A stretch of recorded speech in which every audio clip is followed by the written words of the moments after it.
അന്യഭാഷയും ആരാധനയൊക്കെ നല്ലത്. എന്നാൽ എപ്പോഴും പ്രാർത്ഥിക്കണം ഒരു എൻകൗണ്ടറിന് വേണ്ടി, യേശുവുമായിട്ട് മുഖാമുഖം കാണാൻ. യേശു പറഞ്ഞ വാക്കാണ്, നിങ്ങൾ എന്നെ സ്നേഹിക്കുന്നുവെങ്കിൽ ഞാൻ എന്നെ തന്നെ വെളിപ്പെടുത്തും. അത് ഫിസിക്കൽ മാനിഫെസ്റ്റേഷൻ എന്ന് പറയുന്നത് in vision or dream or in trance he will appear to you. ചുമ്മാ നേരെ നടന്നു വരത്തില്ല. ആരെങ്കിലും നിങ്ങളോട് പറയാം, ഇത് ഇന്നലെ യേശു എൻ്റെ വീട്ടിൽ നടന്നു വന്നു, അത് ഐദർ വിഷൻ ആയിരിക്കും ഓർ ഡ്രീം ആയിരിക്കും ഓർ ട്രാൻസ് ആയിരിക്കും, പത്രോസ് കണ്ട പോലെ.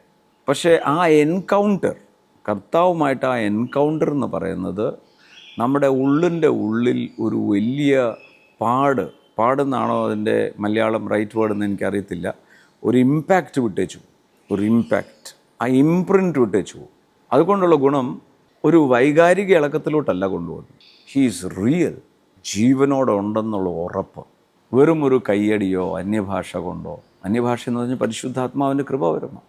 അന്യഭാഷയിൽ സംസാരിക്കുന്നവൻ മനുഷ്യനോടല്ല ദൈവത്തോട് അത്രേ സംസാരിക്കും. കൈയടിക്കുന്നത്, ആരാധിക്കുന്നത്, തുള്ളിച്ചാടുന്നത്, ഇതെല്ലാം പാർട്ട് ഓഫ് ഇറ്റ്. പക്ഷേ the stillness with God gives you strength.